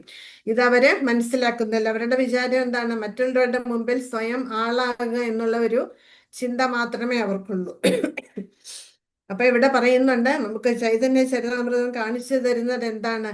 ഭഗവാനെ നമ്മൾ ഗ്ലോറിഫൈ ചെയ്യുന്നത് കൊണ്ട് നമുക്ക് ഏതെല്ലാം തരത്തിൽ, പല തരത്തിലും സാക്ഷാത്കാര തലത്തിൽ എത്തിച്ചേരാൻ ഈ ചൈതന്യ ചരിതാമൃതം നമ്മെ സഹായിക്കുന്നു എന്ന് ശ്രീല പ്രഭുപാദർ ഇവിടെ എടുത്തു പറയുന്നുണ്ട്. ഹരേ കൃഷ്ണ. ഇനി അടുത്ത പാരഗ്രാഫ്. ഹരേ കൃഷ്ണ. ഹരേ കൃഷ്ണ. ഓം നമോ ഭഗവതേ വാസുദേവായ. ചൈതന്യ ചരിതാമൃതത്തിന്റെ പ്രാരംഭത്തിൽ കൃഷ്ണദാസ കവിരാജ ഗോസ്വാമി എഴുതുന്നു: ഞാൻ എന്റെ ആധ്യാത്മിക ഗുരുക്കന്മാർക്ക് എന്റെ ആദരങ്ങൾ അർപ്പിക്കുന്നു. അദ്ദേഹം ഇവിടെ ശിഷ്യപരമ്പരയെ സൂചിപ്പിക്കുന്നതിനായി ബഹുവചനം ഉപയോഗിക്കുന്നു. അദ്ദേഹം പ്രണാമങ്ങൾ അർപ്പിക്കുന്നത് സ്വന്തം ആധ്യാത്മിക ഗുരുവിനെ മാത്രമല്ല, അധ്യാത്മ ഗുരുവിന് മാത്രമല്ല, മറിച്ച് കൃഷ്ണനിൽ നിന്ന് തന്നെ ആരംഭിക്കുന്ന മുഴുവൻ ഗുരുശിഷ്യ ശൃംഖലയ്ക്കുമാണ്. അപ്രകാരം ഗ്രന്ഥകർത്താവ് തന്റെ എല്ലാ പൂർവ്വ ആധ്യാത്മിക ആചാര്യന്മാരോടുള്ള സർവോന്നത ബഹുമാനം പ്രകടിപ്പിക്കുന്നതിന് ഗുരുവിനെ ബഹുവചനത്തിൽ സംബോധന ചെയ്യുന്നു. ഗുരു ശിഷ്യ പരമ്പരയ്ക്ക് നമസ്കാരങ്ങൾ അർപ്പിച്ചതിനു ശേഷം ഗ്രന്ഥകാരൻ മറ്റെല്ലാ ഭക്തന്മാർക്കും, സാക്ഷാൽ ഭഗവാനും അവിടുത്തെ അവതാരങ്ങൾക്കും ഭഗവാന്റെ വിസ്തരണങ്ങൾക്കും കൃഷ്ണന്റെ ആന്തരിക ശക്തിയുടെ ആവിഷ്കാരങ്ങൾക്കും നമസ്കാരങ്ങൾ അർപ്പിക്കുന്നു. കൃഷ്ണ ചൈതന്യൻ എന്ന് വിളിക്കപ്പെടുന്ന ഭഗവാൻ ചൈതന്യ മഹാപ്രഭു ഇവയുടെയെല്ലാം മൂർത്തിത്വമാണ്. ഭഗവാനും ഗുരുവും ഭക്തനും അവതാരവും ഭഗവത് ആന്തരിക ശക്തിയും ഭഗവത് വിസ്തരണവുമെല്ലാം അവിടുന്ന് തന്നെ. തന്റെ സഹചാരിയായ നിത്യാനന്ദൻ എന്ന നിലയിൽ അവിടുന്ന് ഈശ്വരന്റെ ആദ്യ വിസ്തരണമാണ്. അദ്വൈതാചാര്യൻ എന്ന നിലയിൽ അവതാരവും, ഗദാധരൻ എന്ന നിലയിൽ അന്തരംഗ ശക്തിയും, ശ്രീവാസൻ എന്ന നിലയിൽ ഭക്തരൂപത്തിലുള്ള തടസ്ഥ ശക്തിയായ ജീവസത്തയുമാകുന്നു. അതിനാൽ കൃഷ്ണൻ തനിച്ചാണെന്ന് കരുതരുത്, മറിച്ച് അവിടുന്ന് തന്റെ എല്ലാ ആവിഷ്കാരങ്ങളും ഒത്ത് ശാശ്വതമായി നിൽക്കുന്നതായി ശ്രീരാമാനുചാര്യൻ വിവരിച്ചിട്ടുള്ളതുപോലെ നാം അറിയണം. വിശിഷ്ടദ്വൈത തത്വശാസ്ത്രത്തിൽ ഭഗവാന്റെ ശക്തികളും വിസ്തരണങ്ങളും അവതാരങ്ങളും നാനാത്വത്തിലെ ഏകത്വമായി പരിഗണിക്കപ്പെടുന്നു. അതായത് ഈശ്വരൻ ഇവയിൽ നിന്നെല്ലാം വേറിട്ടതല്ല, എല്ലാം ചേരുന്നതാണ് ഈശ്വരൻ. ഹരേ കൃഷ്ണ. ഹരേ കൃഷ്ണ. ഇവിടെ ചൈതന്യ ചരിതാമൃതത്തിന്റെ പ്രാരംഭത്തിൽ, അതായത് ആദിലീലയിലെ ആദ്യത്തെ അധ്യായത്തിന്റെ 1-ാമത്തെ ശ്ലോകത്തില് കൃഷ്ണദാസ് കവിരാജ ഗോസ്വാമി എഴുതുന്നുണ്ട്. ഞാൻ ആ ശ്ലോകം വായിക്കാം. ഞാനതിൽ ഇട്ടിട്ടുണ്ട്, അത് എടുക്കാൻ അറിയുമെങ്കിൽ എടുക്കുക എല്ലാവരും. അതിലുണ്ട് ആ ശ്ലോകം. വന്ദേ ഗുരുൻ ഈശഭക്താൻ ഈശം ഈശാവതാരകാൻ തത്പ്രകാശാംശ്ച തത്ശക്തിം കൃഷ്ണ ചൈതന്യ സപ്ഞകം. വന്ദേ ഗുരുൻ ഈശഭക്താൻ ഈശം ഈശാവതാരകാൻ തത്പ്രകാശാംശ്ച തത്ശക്തിം കൃഷ്ണ ചൈതന്യ സപ്ഞകം. അപ്പൊ ഇവിടെ കൃഷ്ണദാസ് കവിരാജ ഗോസ്വാമി തന്റെ ആധ്യാത്മിക ഗുരുവിനെ അല്ല ഗ്ലോറിഫൈ ചെയ്യുന്നത്, ഗുരുവിനെ മാത്രമല്ല ഗ്ലോറിഫൈ ചെയ്യുന്നത്, പിന്നെയോ പരമ്പരയിൽപ്പെട്ട എല്ലാ ആധ്യാത്മിക ഗുരുക്കന്മാരെ പ്രണാമം അർപ്പിച്ചുകൊണ്ടാണ് ചൈതന്യ ചരിതാമൃതം തുടങ്ങുന്നത്. എന്തുകൊണ്ടാണ് അദ്ദേഹം ഇങ്ങനെ ചെയ്തത്? അതെ, നമ്മുടെ പരമ്പരയുടെ പ്രാധാന്യം എടുത്തു കാണിക്കുകയാണ് ചെയ്യുന്നത്. നമ്മുടെ പരമ്പര എന്ന് പറയുന്നത് ഭഗവാനിൽ നിന്ന് തുടങ്ങിയതാണ്. ആ പരമ്പരയിൽപ്പെട്ട എല്ലാ ആധ്യാത്മിക ആചാര്യന്മാരുടെയും അനുഗ്രഹം വാങ്ങിച്ചുകൊണ്ടാണ് ഈ ചൈതന്യ ചരിതാമൃതം എഴുതാൻ കൃഷ്ണദാസ് കവിരാജ ഗോസ്വാമി ആരംഭിക്കുന്നത്. അപ്പൊ ആ പരമ്പരയുടെ മഹത്വത്തെ സൂചിപ്പിക്കാനാണ് ഇവിടെ ആധ്യാത്മിക ഗുരുക്കന്മാർ, അതായത് ബഹുവചനം ഉപയോഗിച്ചിരിക്കുന്നത്. എൻ്റെ ആധ്യാത്മിക ഗുരു എന്ന് പറഞ്ഞാൽ മതി, ഇവിടെ ഗുരുക്കന്മാർ എന്നാണ് പ്രയോഗിച്ചിരിക്കുന്നത്. അപ്പൊ പരമ്പരയുടെ പ്രാധാന്യം, നമ്മുടെ പരമ്പരയിൽപ്പെട്ട എല്ലാ ആധ്യാത്മിക ഗുരുക്കന്മാർക്കും തുല്യ പ്രാധാന്യമുണ്ട്. അതായത് ഇപ്പൊ എൻ്റെ ഗുരു, ആ ഗുരുവിന്റെ ഗുരു, ആ ഗുരുവിന്റെ ഗുരു, അങ്ങനെ പോയി ഭഗവാനിൽ എത്തി നിൽക്കുകയാണ് നമ്മളുടെ പരമ്പര. അപ്പൊ പരമ്പരയിലുള്ള എല്ലാ ആചാര്യന്മാർക്കും ഒരുപോലെ പ്രാധാന്യമുണ്ട് എന്ന് എടുത്തു കാണിക്കുകയാണ് കൃഷ്ണദാസ് കവിരാജ ഗോസ്വാമി ഇവിടെ ചെയ്യുന്നത്. അതുകൊണ്ടാണ് ഇവിടെ ആധ്യാത്മിക ഗുരുക്കന്മാർ എന്ന് പ്രയോഗിച്ചിരിക്കുന്നത്. അദ്ദേഹം സ്വന്തം ആധ്യാത്മിക ഗുരുവിന് മാത്രമല്ല, മറിച്ച് കൃഷ്ണനിൽ നിന്ന് തന്നെ ആരംഭിക്കുന്ന മുഴുവൻ ഗുരു ശിഷ്യ ശൃംഖലയ്ക്കുമാണ് പ്രണാമം അർപ്പിക്കുന്നത്. അപ്പം എല്ലാ ആധ്യാത്മിക ആചാര്യന്മാരോടുമുള്ള ബഹുമാനം പ്രകടിപ്പിക്കുകയാണ് ഇവിടെ ചെയ്യുന്നത്. അതിനുശേഷം എന്താ ചെയ്യുന്നത്? ഭഗവാന്റെ ഭക്തർക്ക് വന്ദേ ഗുരു എന്നാ പറഞ്ഞിരിക്കുന്നത്. ഗുരു എന്ന് പറയുമ്പോൾ ഗുരുക്കന്മാർ. പിന്നെയോ ഈശഭക്താൻ, ഈശ്വരന്റെ ഭക്തൻ, അതായത് ഭഗവാന്റെ ഭക്തർക്കെല്ലാം പ്രണാമം അർപ്പിക്കുന്നുണ്ട്. ഒരു ഭക്തന് മാത്രമല്ല, ആ ഭഗവാന്റെ എല്ലാ ഭക്തന്മാർക്കും പ്രണാമം അർപ്പിക്കുന്നു. പിന്നെയോ ഈശാവതാരകാൻ, ഈശ്വരനെ ഭഗവാനെ പ്രണാമം അർപ്പിക്കുന്നു. പിന്നെ ഈശാവതാരകാൻ, ഭഗവാന്റെ അവതാരങ്ങൾക്ക് കണക്കില്ല, എല്ലാ അവതാരങ്ങൾക്കും പ്രണാമം അർപ്പിക്കുന്നുണ്ട്. അതുപോലെ തന്നെ തത് പ്രകാശാംശ്ച തത്ശക്തി, ഭഗവാന്റെ എല്ലാ ആവിഷ്കാരങ്ങൾക്കും പ്രണാമം അർപ്പിക്കുന്നു. ഈ ശ്ലോകം ഞാൻ ഒന്നുകൂടി വിശദമായിട്ട് നമ്മൾ ആദ്യ ലീലയിലേക്ക് കടക്കുമ്പോൾ വിസ്തരിച്ച് പറയാം. ഇപ്പൊ ഇത് ചുരുക്കി പറയാം. പിന്നെ ഭഗവാന്റെ ശക്തികൾക്ക്, അന്തരംഗ ശക്തി, ഇതെല്ലാത്തിനും അന്തരംഗ ശക്തി തന്നെ 3 ഹ്ലാദിനി, സംവിത്ത്, സന്ധിനി, ഇതിനെല്ലാം പ്രണാമം അർപ്പിക്കുന്നു. അപ്പൊ ഇവിടെ ഭഗവാൻ എന്ന് സംബോധന ചെയ്തിരിക്കുന്നത് ആരെയാണ്? ഭഗവാന്റെ അവതാരങ്ങള്, വിസ്തരണങ്ങള്, പിന്നെ അന്തരംഗ ശക്തിയുടെ ആവിഷ്കാരങ്ങൾ, ഇതിനെല്ലാം പ്രണാമം അർപ്പിക്കുന്നു. അത് ആരെയാണ് ഭഗവാൻ എന്ന് ഉദ്ദേശിക്കുന്നത്? ശ്രീ ചൈതന്യ മഹാപ്രഭുവാണ്. ശ്രീ ചൈതന്യ മഹാപ്രഭു ഞാൻ ഓൾറെഡി പറഞ്ഞു, ശ്രീകൃഷ്ണ ഭഗവാൻ തന്നെയാണ്. ഒരിക്കലും മഹാപ്രഭുവിനെയും ശ്രീകൃഷ്ണ ഭഗവാനെയും രണ്ടായിട്ട് കാണരുത്, അപരാധമാണ്. ഭഗവാൻ തന്നെയാണ് ശ്രീ ചൈതന്യ മഹാപ്രഭുവായിട്ട് ഈ കലിയുഗത്തിന്റെ ആദ്യത്തില് അവതരിച്ചത്. ഭഗവാൻ ചൈതന്യ മഹാപ്രഭു ഇതിന്റെ എല്ലാം ഉറവിടമാണ്. ശ്രീകൃഷ്ണ ഭഗവാൻ എങ്ങനെയാണോ എല്ലാത്തിൻ്റെയും സോഴ്സ് ആകുന്നത്, ഉറവിടമാകുന്നത്, അതുപോലെ ശ്രീ ചൈതന്യ മഹാപ്രഭു എല്ലാത്തിൻ്റെയും ഉറവിടമാണ്. ഭഗവാനും ഗുരുവും ഭക്തനും അവതാരവും ഭഗവാന്റെ അന്തരംഗ ശക്തിയും ഭഗവാന്റെ വിസ്തരണങ്ങളും എല്ലാം തന്നെ ശ്രീ ചൈതന്യ മഹാപ്രഭു സ്വയം ആണ്. അതുപോലെ തന്നെ ശ്രീകൃഷ്ണ ഭഗവാന്റെ പ്രഥമ വിസ്തരണമാണ് ബലരാമൻ, നമുക്കറിയാം. അതുപോലെ മഹാപ്രഭുവിന്റെ വിസ്തരണമാണ് നിത്യാനന്ദ പ്രഭു. നിത്യാനന്ദൻ എന്ന നിലയിൽ അവിടുന്ന് ഈശ്വരന്റെ ആദ്യ വിസ്തരണമാണ്.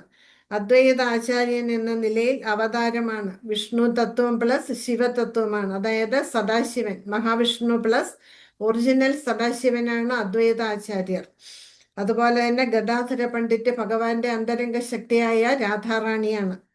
ശ്രീവാസ പണ്ഡിറ്റ് ഭക്തന്റെ രൂപത്തിലാണ്. ഭക്തൻ എന്ന നിലയില് നാരദ മഹർഷിയാണ് ശ്രീവാസ പണ്ഡിറ്റായിട്ട് അവതരിച്ചിരിക്കുന്നത്. അപ്പൊ അത് ജീവാത്മാവിനെ സൂചിപ്പിക്കുന്നു. ആര്? ശ്രീവാസ പണ്ഡിറ്റ്. തടസ്ഥ ശക്തിയാണ് ആയിട്ടാണ് ശ്രീവാസ പണ്ഡിറ്റിനെ കണക്കാക്കുന്നത്. ഇങ്ങനെ എല്ലാം തന്നെ ഭക്തരെല്ലാം തന്നെ ഭഗവാനോടൊപ്പം ഈ ഭൗതിക ലോകത്തിലെ വിവിധ പേരുകളില് അവതരിച്ചിട്ടുണ്ട്. ഭഗവാന്റെ ശക്തികള്, വിസ്തരണങ്ങള്, അവതാരങ്ങളെ എല്ലാം തന്നെ. അതുകൊണ്ടൊരിക്കലും ഭഗവാൻ തനിച്ചാണെന്ന് നമ്മൾ ചിന്തിക്കരുത്. ശ്രീകൃഷ്ണ ഭഗവാൻ എങ്ങനെയാണോ ഗോപന്മാരും ഗോപികമാരും ഒത്ത് വൃന്ദാവനത്തിൽ അവതരിച്ചത്, അതുപോലെ തന്നെ ശ്രീകൃഷ്ണ ഭഗവാൻ ശ്രീ ചൈതന്യ മഹാപ്രഭുവായിട്ട് തൻ്റെ ഭക്തരോടൊത്ത്, തൻ്റെ അവതാരങ്ങളോടൊത്ത്, വിസ്തരണങ്ങളോടൊത്ത് എല്ലാം തന്നെ ബംഗാളിലും പരിസര പ്രദേശങ്ങളിലുമായിട്ട് അവതരിച്ചിരുന്നു. അവിടുന്ന് തൻ്റെ എല്ലാ ആവിഷ്കാരങ്ങളുമൊത്ത് ശാശ്വതമായി നിലനിൽക്കുന്നതായി ശ്രീ രാമാനുജ ആചാര്യ വിവരിച്ചിട്ടുള്ളതുപോലെ നാം മനസ്സിലാക്കണം. രാമാനുജ ആചാര്യര് ഇത് മനസ്സിലാക്കിയിട്ട് അദ്ദേഹം ഭക്തിമാർഗത്തിലാണ് മുന്നോട്ട് പോയത്. അതുകൊണ്ടാണ് നമ്മൾ രാമാനുജ ആചാര്യരുടെ പരമ്പരയിൽ നിന്ന് കുറച്ച് കാര്യങ്ങൾ നമ്മൾ എടുത്തിട്ടുണ്ട്. അപ്പൊ അത് ഞാൻ പിന്നീട് പറഞ്ഞു തരാം. അപ്പൊ രാമാനുജാചാര്യരുടെ ചില കാര്യങ്ങൾ നമ്മൾ പിന്തുടരുന്നുണ്ട്. ശ്രീ വൈഷ്ണവ സമ്പ്രദായത്തിലാണ് രാമാനുജാചാര്യര്. അപ്പം വിശിഷ്ടാദ്വൈത തത്വശാസ്ത്രത്തിലെ ഭഗവാന്റെ ശക്തികളും വിസ്തരണങ്ങളും അവതാരങ്ങളും ഒക്കെ നാനാത്വത്തിലെ ഏകത്വമായിട്ട് പരിഗണിക്കപ്പെടുന്നു. കാരണം എന്താണ്? എല്ലാം ഒന്നാണ്. വിശിഷ്ടാദ്വൈതം. അദ്വൈതം പറഞ്ഞാൽ നമുക്കറിയാം. അദ്വൈതം എന്ന് പറഞ്ഞാൽ എന്താണ്? ദ്വൈതം പറഞ്ഞാൽ എന്താണ്? രണ്ട്, ഇല്ലേ? അദ്വൈതം പറഞ്ഞാല് രണ്ടല്ല ഒന്ന് എന്നാണ് അർത്ഥം. അതായത് നാനാത്വത്തിൽ ഏകത്വം, അതായത് ഒന്നായിട്ട് കാണുക. ഞാൻ ഈശ്വരന് ഒന്നാണ് എന്ന്. അവര് ബ്രഹ്മത്തെയാണ് ആചരിക്കുന്നതെങ്കിലും അവര് ജീവാത്മാവിൽ വിശ്വസിക്കുന്നുണ്ട്. ജീവാത്മാവുണ്ട്, ഈ സൃഷ്ടിയിൽ ഉടനീളം ജീവാത്മാക്കൾ വ്യാപിച്ചിട്ടുണ്ട് എന്ന് ഈ ശ്രീ വൈഷ്ണവ സമ്പ്രദായത്തില്, രാമാനുജ സമ്പ്രദായത്തിൽ അവർ അംഗീകരിക്കുന്നുണ്ട്. അപ്പം ആ സൃഷ്ടിയുടെ അവിഭാജ്യ ഘടകമാണ് എന്ത്? ജീവാത്മാക്കൾ എന്നവര് അംഗീകരിക്കുന്നുണ്ട്. പക്ഷെ അവര് ഭക്തിക്ക് സ്ഥാനം കൊടുക്കുന്നുണ്ട്. മറ്റുള്ളവരെ പോലെയല്ല. ഭക്തിമാർഗത്തിലാണ് ശ്രീ വൈഷ്ണവ സമ്പ്രദായത്തിലുള്ളവരെ മുന്നോട്ട് പോകുന്നത്. ഈ സൃഷ്ടി പക്ഷെ അവര് ബ്രഹ്മത്തെ ആരാധിക്കുന്നുണ്ട്. വിഷ്ണു ബ്രഹ്മമായിട്ടാണ് അവരെ കണക്കാക്കുന്നത്. അവരെ സൃഷ്ടിക്ക് കാരണം ഈ ബ്രഹ്മമാണെന്നാണ് ഈ വിശിഷ്ട അദ്വൈതവാദികള് വിശ്വസിക്കുന്നത്. ഇതിനെക്കുറിച്ച് നമ്മൾ കൂടുതൽ മനസ്സിലാക്കാൻ പോയാല് നമ്മൾ ആകെ കുഴപ്പത്തിലാകും. അതുകൊണ്ട് ഇത്രയും മനസ്സിലാക്കിയാൽ മതി. അവര് ഏകത്വത്തിലാണ്, അതായത് ഞാനും ഈശ്വരൻ, മരണശേഷം നമ്മൾ ഈശ്വരനായിട്ട് തീരുമെന്നാണ് അവർ വിശ്വസിക്കുന്നത്. പക്ഷെ ജീവാത്മാവിൽ വിശ്വസിക്കുന്നുണ്ട്. അവർ ഭഗവാനെ ബ്രഹ്മമായിട്ട് കണക്കാക്കിയാണ് അവർ ആരാധിക്കുന്നത്. അതുപോലെ തന്നെ ഭക്തിമാർഗം, ഭക്തിയിൽ അവർക്ക് വിശ്വാസവും ഉണ്ട് താനും. ഈ സൃഷ്ടിക്ക് കാരണം ജീവാത്മാക്കളെ ആണ് എന്നും അവർ ഉറച്ച് വിശ്വസിക്കുന്നുണ്ട്. ഇതാണ് വിശിഷ്ട അദ്വൈതം എന്ന് പറയുന്നത്. അപ്പൊ ഭഗവാൻ ഒരിക്കലും തനിച്ചു വരില്ല, ഭഗവാനോടൊപ്പം. കാരണം ഈ ഭൗതിക ലോകത്തിലുള്ള നമ്മെ പോലുള്ള ബദ്ധാത്മാക്കൾക്ക് ഭഗവാനുമൊത്ത് ലീലകളാടാൻ ഉള്ള യോഗ്യതയില്ല നമുക്ക്. ലീലകളാടുക പോട്ടെ, ഭഗവാനെ ദർശിക്കാനുള്ള യോഗ്യത പോലും നമുക്കില്ല. അപ്പൊ അതുകൊണ്ടാണ് ഭഗവാൻ തന്റെ പാർശ്വതരുമായിട്ട് എവിടെ പോയാലും പാർശ്വതരുമായിട്ട് ഭഗവാൻ അവതരിക്കുന്നത്. അതിനു വേണ്ടിയിട്ടാണ്. ഹരേ കൃഷ്ണ. ഇത് മനസ്സിലായി കാണുമെന്ന് വിചാരിക്കുന്നു. ഇനി അടുത്ത പാരഗ്രാഫ്. ഹരേ കൃഷ്ണ. ആരെങ്കിലും വായിക്കും? ഹരേ ഹരേ കൃഷ്ണ. കൃഷ്ണ. ആ, ഹരേ കൃഷ്ണ. ഹരേ കൃഷ്ണ. വന്ദേ ശ്രീകൃഷ്ണ ചൈതന്യ അല്ല, നിത്യ. സോറി മാതാജി, ഇത് അവതാരികയാണ് വായിക്കണ്ടേ. അത് കഴിഞ്ഞിട്ട് നമുക്ക് ശ്ലോകത്തിലേക്ക് കടക്കാം. അവതാരിക വാസ്തവത്തിൽ ചൈതന്യ ചരിതാമൃതം ഒരു തുടക്കക്കാരന് വേണ്ടി ഉദ്ദേശിക്കപ്പെട്ടിട്ടുള്ളതല്ല. ആ പാരഗ്രാഫ്.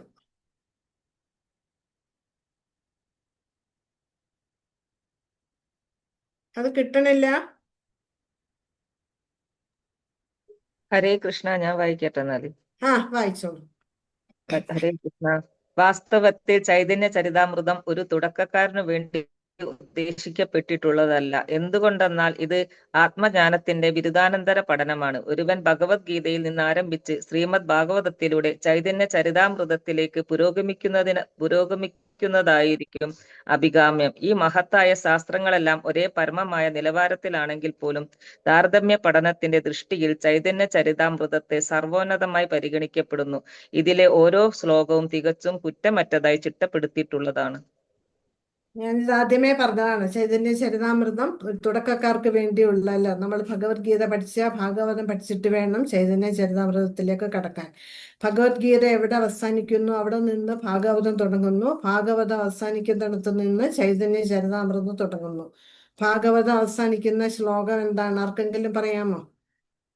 ഭാഗവതത്തിന്റെ ഏറ്റവും ലാസ്റ്റ് ശ്ലോകം. നാമസങ്കീർത്തനം യസ്യ സർവപാപ പ്രണാശനം പ്രണാമോ ദുഃഖശമനം തം നമാമി ഹരിംപദം. അതായത് നാമസങ്കീർത്തനം ഒന്ന് മാത്രമാണ് നമ്മളുടെ എല്ലാ പാപങ്ങളെയും നശിപ്പിക്കാനുള്ള ഒരു ആയുധ ഗുണം ചെയ്യില്ല. ഭഗവാന്റെ തിരുനാമം കൊണ്ട് മാത്രമേ നമുക്ക് കലിയുടെ ആക്രമണത്തെ മറികടക്കാനേ നമുക്ക് സാധിക്കുകയുള്ളൂ. അപ്പം ചൈതന്യ ചരിതാമൃതം എന്ന് പറയുന്നത് PhD ലെവലാണ്. ഭഗവത്ഗീതയിൽ നിന്ന് തുടങ്ങി ഭാഗവതത്തിലൂടെ ചൈതന്യ ചരിതാമൃതത്തിലേക്ക് എത്തിച്ചേരുക, ഇതാണ്. പക്ഷേ ഇത് നമ്മളിപ്പോൾ എല്ലാവരും തന്നെ ചൈതന്യ ചരിതാമൃതം വായിക്കുകയും പഠിക്കുകയും ചെയ്യുന്നുണ്ട് ഇപ്പം.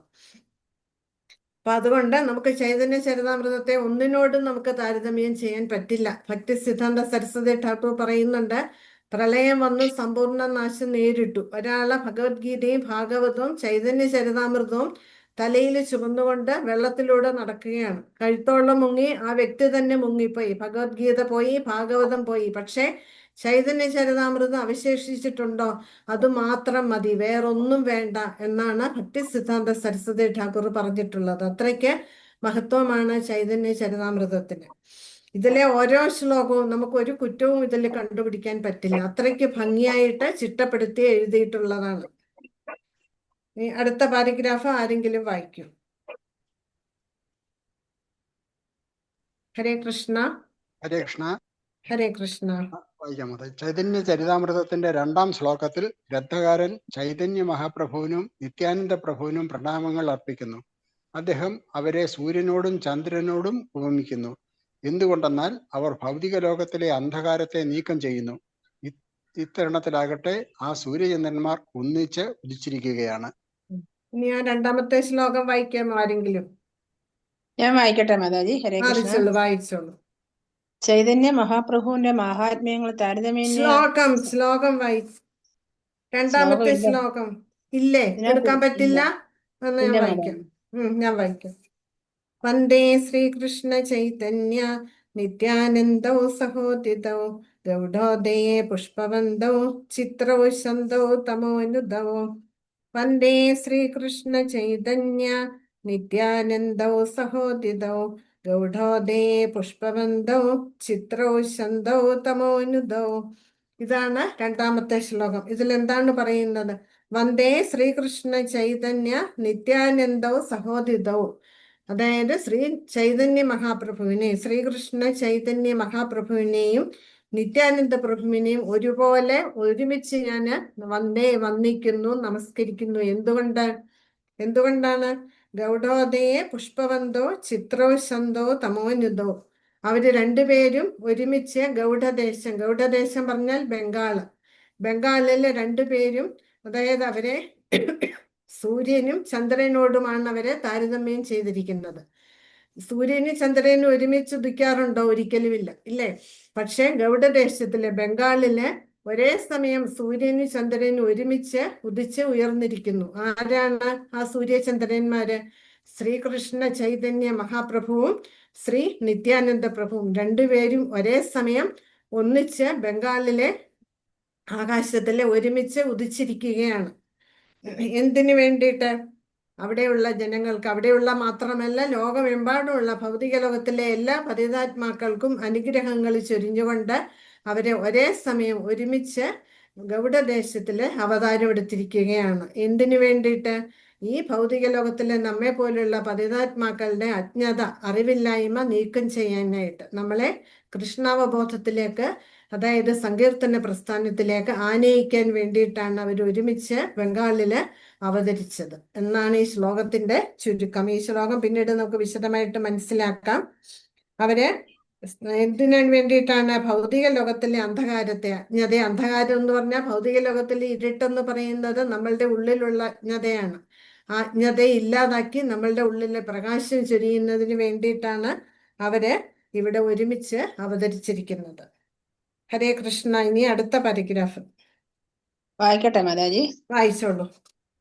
ചൈതന്യ മഹാപ്രഭുവിന്റെ മാഹാത്മ്യങ്ങൾ താരതമ്യേന അജ്ഞാതമായ പാശ്ചാത്യ ലോകത്ത് ഒരുവൻ ചോദിച്ചേക്കാം, ആരാണ് കൃഷ്ണ ചൈതന്യൻ? ചൈതന്യ ചരിതാമൃതത്തിന്റെ രചയിതാവായ ശ്രീല കൃഷ്ണദാസ് കവിരാജൻ ആ ചോദ്യത്തിന് ഇവിടുത്തെ 3-ാം ശ്ലോകത്തിൽ ഉത്തരം നൽകുന്നു. ഉപനിഷത്തുകൾ പൊതുവെ പരമോന്നതമായ ആത്യന്തിക സത്യം അവ്യക്തിഗത രീതിയിലാണ് വിവരിക്കപ്പെട്ടിട്ടുള്ളത്. പക്ഷെ ഈശോ ഉപനിഷത്തിൽ ആത്യന്തിക സത്യത്തിന്റെ വ്യക്തിഗത വശം പ്രതിപാദിക്കുന്നു. അവിടെ നമുക്ക് താഴെ കൊടുത്തിട്ടുള്ള ശ്ലോകം കാണാം. ഹരേ കൃഷ്ണ. ഹരേ കൃഷ്ണ. ഇപ്പൊ മഹാപ്രഭുവിന്റെ മഹാത്മ്യങ്ങള് നമുക്കിപ്പം മനസ്സിലായി തുടങ്ങി, ഇല്ലേ? പക്ഷെ പാശ്ചാത്യർക്ക് നമ്മളും ഈ പേര് കേട്ടിട്ടില്ല. ചൈതന്യ ചരിതാമൃതം മലയാളത്തിൽ വന്നതുകൊണ്ട്, അല്ലെങ്കിൽ ഹരേ കൃഷ്ണ പ്രസ്ഥാനത്തിൽ വന്നതുകൊണ്ടാണ് നമ്മൾ മഹാപ്രഭുവിനെ കുറിച്ച് അറിയുന്നത്. ഇല്ലെങ്കിൽ നമ്മൾ മഹാപ്രഭുവിനെ കുറിച്ച് നമുക്ക് മനസ്സിലാക്കാനേ സാധിക്കില്ല. നമ്മൾ അറിയുക പോലുമില്ല ഭഗവാൻ ഇങ്ങനെ അവതരിച്ചിരുന്നു എന്നും ഭഗവാൻ ഇപ്രകാരം ലീലകൾ നടത്തിയിരുന്നു എന്നും നമ്മൾ ഒരിക്കലും അറിയാൻ പോകുന്നില്ല. അത് കൃഷ്ണദാസ് കവിരാജിന്റെ മേഴ്സി കൊണ്ടാണ്, ശ്രീല പ്രഭുപാദരുടെ മേഴ്സി കൊണ്ടാണ് ഹരേ കൃഷ്ണ പ്രസ്ഥാനത്തിലുള്ളവർക്കെങ്കിലും ഭഗവാനെ കുറിച്ച് മനസ്സിലാക്കാൻ സാധിച്ചത്. അപ്പൊ പാശ്ചാത്യർ എങ്ങനെ മനസ്സിലാക്കും? അതിന് 3-ാം ശ്ലോകത്തിൽ കൂടിയാണ് കൃഷ്ണദാസ് കവിരാജ ഗോസ്വാമി ഇതിന് മറുപടി പറയുന്നത്. നമുക്കറിയാം, ഈശോപനിഷത്തിലെ ഒരു ശ്ലോകമാണ് ഇവിടെ കോട്ട് ചെയ്തിരിക്കുന്നത്.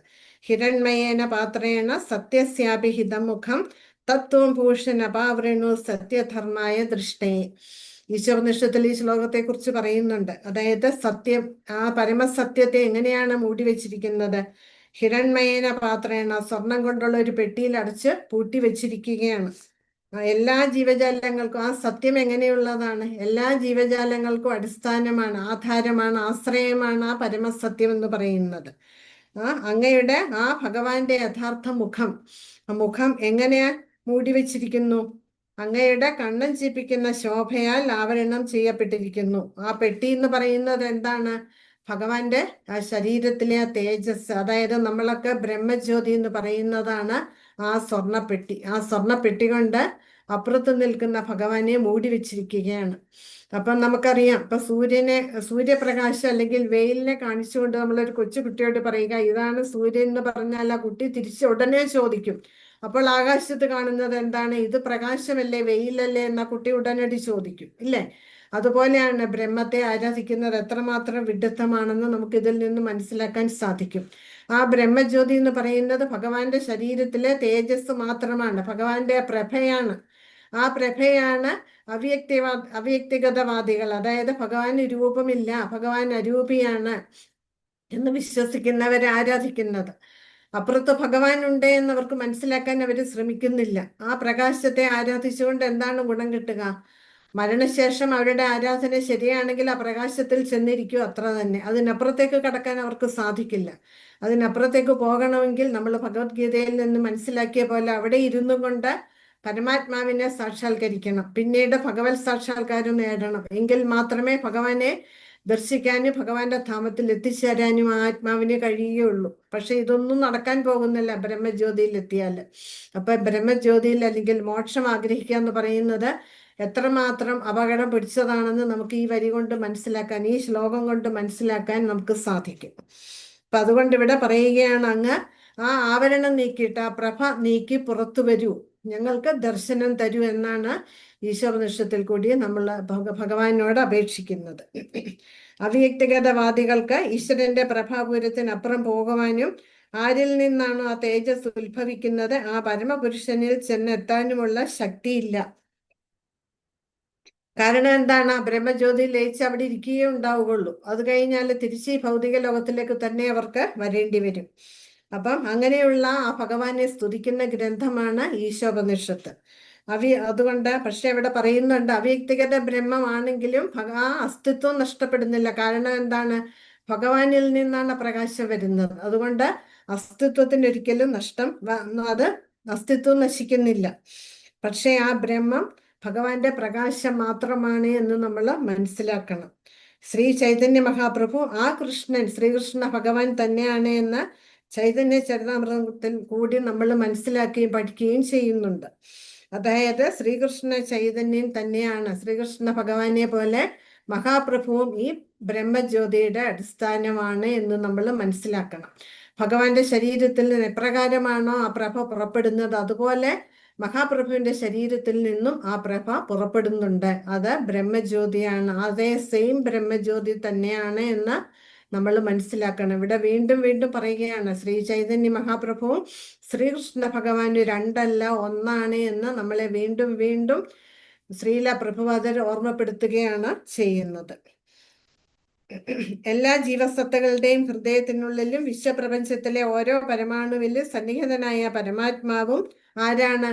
നമ്മളുടെ എല്ലാ ജീവജാലങ്ങളുടെ ഉള്ളിൽ കുടികൊള്ളുന്ന പരമാത്മ ചൈതന്യവും ശ്രീകൃഷ്ണ ഭഗവാൻ തന്നെയാണ്. അതായത് വദന്തി തത്വവിദസ്തത്വം യജ്ഞാനം അവ്യയം ബ്രഹ്മേതി പരമാത്മേതി ഭഗവാൻ ഇതി ശബ്ദതേ.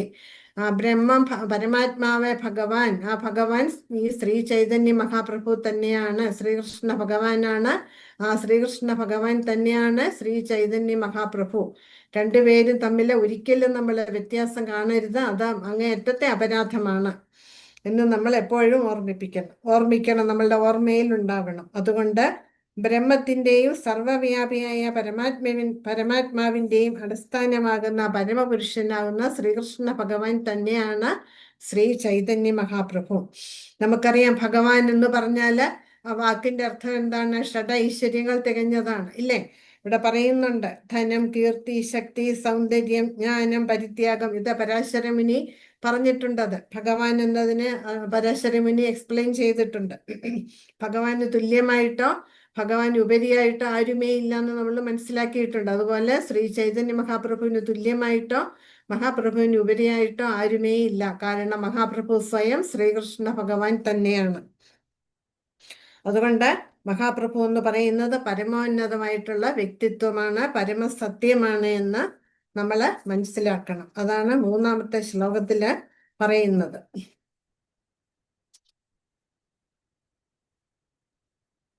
മൂന്നാമത്തെ ശ്ലോകം ഇതാണ്, യദ്ദ്വൈതം ബ്രഹ്മോപനിഷദി തദപ്യസ്യ തനുഭായ ആത്മാന്തര്യാമി പുരുഷ ഇതി സ്വസ്യാംശ വിഭവ ഷഡൈശ്വര്യേ പൂർണ്ണോയ ഇഹ ഭഗവാൻ സ്വസ്വയമയം ന ചൈതന്യാത് കൃഷ്ണാത് ജഗതി പരതത്വം പരമിഹ.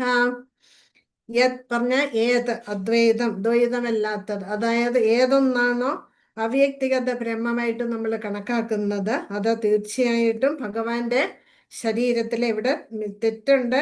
ഗ്രന്ഥം ചൈതന്യ ചരിതാമൃതം ഗ്രന്ഥം കയ്യിലുള്ളവര് തിരുത്തണം. ആ ശ്ലോകം എടുക്കുമ്പോൾ ഞാൻ ഓരോ വാക്ക് എടുത്തെടുത്ത് പറയാം. ഇത് പ്രിന്റിംഗ് മിസ്റ്റേക്ക് ധാരാളം ഉണ്ട്, അത് തിരുത്തി പോണം. അന്നേരം ഞാൻ പറയാം. അത് ആ ഭഗവാന്റെ, ശ്രീകൃഷ്ണ ഭഗവാന്റെ ശരീരത്തിലെ പ്രഭാപൂരമാണ്. അത് തന്നെയാണ് ശ്രീ ചൈതന്യ മഹാപ്രഭുവിന്റെ ശരീരത്തിൽ നിന്ന് പുറപ്പെടുന്ന പ്രഭാപൂരവും ആ ബ്രഹ്മജ്യോതി തന്നെയാണ്. ഇത് തമ്മിൽ വ്യത്യാസം കാണരുത് എന്നാണ് ഈ ശ്ലോകത്തിന്റെ അർത്ഥം. ഭഗവാൻ എന്ന് പറഞ്ഞാല് ഷഡൈശ്വര്യങ്ങൾ തികഞ്ഞതാണ്. ശ്രീ ചൈതന്യ മഹാപ്രഭു അത് തന്നെയാണ്. ശ്രീകൃഷ്ണ ഭഗവാനേക്കാൾ ഉയർന്ന തലത്തിലാണ് ശ്രീ ചൈതന്യ മഹാപ്രഭുവിന്റെ സ്ഥാനം എന്ന് പറയുന്നത് ഇവിടെ എടുത്തു പറയുന്നുണ്ട്. ചൈതന്യ ഭഗവാനേക്കാൾ, ശ്രീകൃഷ്ണ ഭഗവാനേക്കാൾ ഈ ലോകത്തില്, അതായത് മറ്റൊരു സത്യം വേറെ ഇല്ല എന്ന് ഇവിടെ എടുത്തു ചൂണ്ടിക്കാണിക്കുകയാണ് ചെയ്യുന്നത്. അവ്യക്തിഗത ബ്രഹ്മമെന്ന് ഉപനിഷത്തുകൾ വിവരിക്കുന്നത് ഏതിനെയാണോ അത് അവിടുത്തെ ശാരീരിക പ്രഭാപൂരം മാത്രമാണ്. ഭഗവാന്റെ ശരീരത്തിലെ തേജസ് മാത്രമാണ് നമ്മൾ ബ്രഹ്മം ബ്രഹ്മം. ആ ബ്രഹ്മമാണ് മായാവാദികൾ പറയുന്നത് ബ്രഹ്മം മനുഷ്യരൂപം പൂണ്ടതാണ് എന്ന്. അതെങ്ങനെ നമുക്ക് അംഗീകരിക്കാൻ സാധിക്കും? പ്രകാശത്തിന് രൂപമുണ്ടോ? വെയിലിന് രൂപമുണ്ടോ? ഇല്ല, ഇല്ലേ? ആ രൂപമില്ലാത്ത ഒരു വസ്തുവിനെ എങ്ങനെ രൂപമെടുക്കാൻ സാധിക്കും? അതൊരിക്കലും സാധിക്കില്ല. ഈ മണ്ടത്തരം ഈ മായാവാദികൾക്ക് അല്ലെങ്കിൽ അവ്യക്തിഗതവാദികൾക്ക് മനസ്സിലാവില്ല. നമ്മൾ എത്ര പറഞ്ഞു കൊടുത്താലും അവരുടെ തലയിൽ ഇത് കയറില്ല.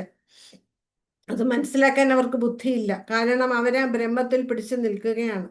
രൂപമില്ലാത്തൊരു വസ്തുവിനെ എങ്ങനെ രൂപമെടുക്കാൻ സാധിക്കും? അതൊരിക്കലും സാധിക്കില്ല. അപ്പൊ പിന്നെ എങ്ങനെ ബ്രഹ്മൻ രൂപമെടുക്കും? ശ്രീകൃഷ്ണ ഭഗവാനായിട്ട് എങ്ങനെ ഈ ഭൂമിയിൽ ജനിക്കും? അത് തന്നെ തെറ്റാണ് എന്ന് നമുക്കറിയാം, ഇല്ലേ? പക്ഷെ ഒരിക്കലും അവർ അംഗീകരിച്ചു തരില്ല. അന്തര്യാമിയായിട്ട് പരമാത്മാവായിട്ട് അറിയപ്പെടുന്നതോ അത് സ്ഥാനീയ പരമാത്മാവാണ്. അത് നമ്മളുടെ ഉള്ളിൽ, എല്ലാ ജീവജാലങ്ങളുടെ ഉള്ളിൽ കുടികൊള്ളുന്ന ക്ഷീരോദശ വിഷ്ണു തന്നെയാണ് പരമാത്മ ചൈതന്യമായിട്ട് കുടികൊള്ളുന്നത്. അത് സ്ഥാനീയ പരമാത്മാവായിട്ടാണ് കണക്കാക്കുന്നത്. അത് മഹാപ്രഭുവിന്റെ തന്നെ ഒരു വിസ്തരണമാണ്.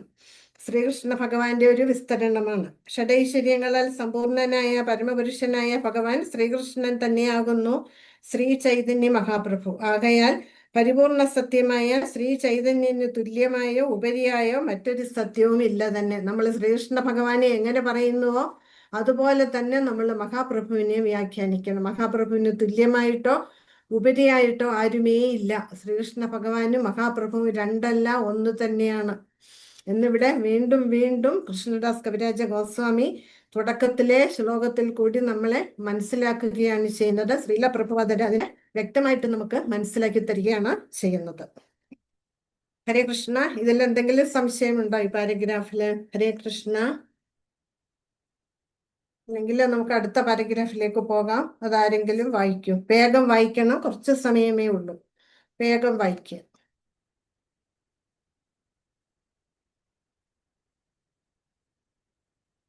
ഹരേ കൃഷ്ണ. ഞാൻ തന്നെ വായിക്കാം. വായിക്കും. വായിക്കട്ടെ മാതാജി? വായിച്ചോളൂ. വായിച്ചവര് തന്നെ വായിക്കാതെ വേറെ ആൾക്കാർ വായിക്കുക. എന്നാല് വായിക്കുമ്പോ തന്നെ നമുക്ക് മനസ്സിലാകും.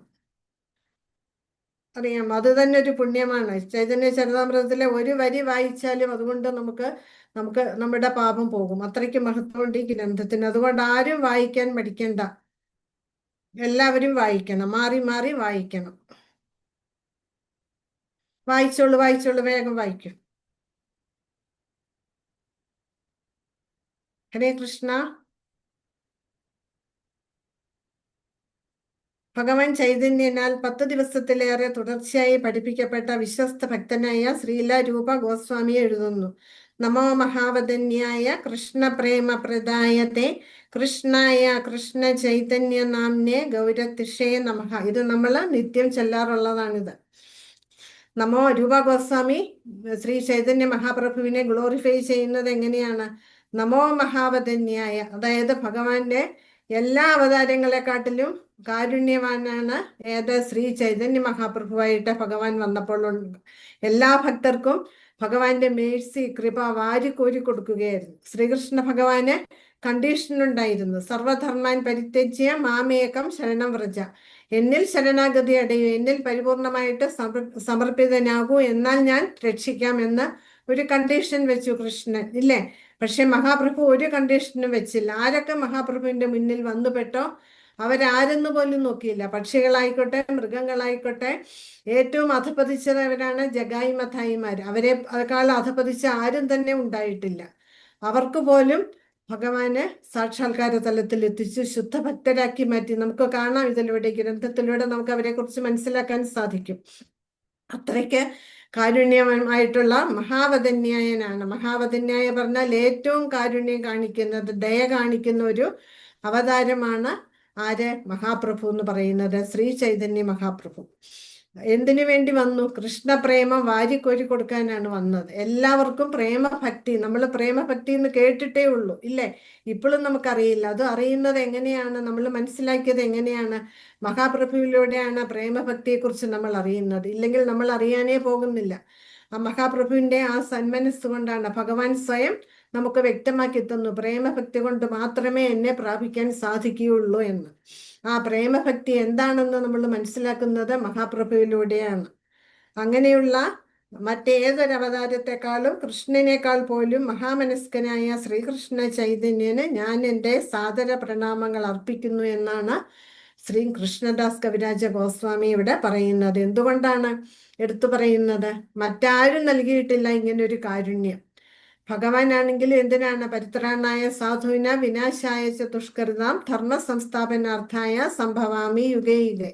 ഓരോ യുഗത്തിൽ ഭഗവാൻ അവതരിക്കുന്നുണ്ട്. എന്തിന്? ദുഷ്ടരെ നിഗ്രഹിക്കാനും തൻ്റെ ഭക്തരെ രക്ഷിക്കാനും വേണ്ടി മാത്രം. പിന്നെ തൻ്റെ ഭക്തരോടൊത്ത ലീലകൾ ആസ്വദിക്കാനും വേണ്ടിയാണ് ഭഗവാൻ ഈ ഭൗതിക ലോകത്തിലേക്ക് വരുന്നത്. പക്ഷേ ആ ഭഗവാൻ തന്നെ ശ്രീ ചൈതന്യ മഹാപ്രഭുവായിട്ട് വന്നത് എന്തിനാണ്?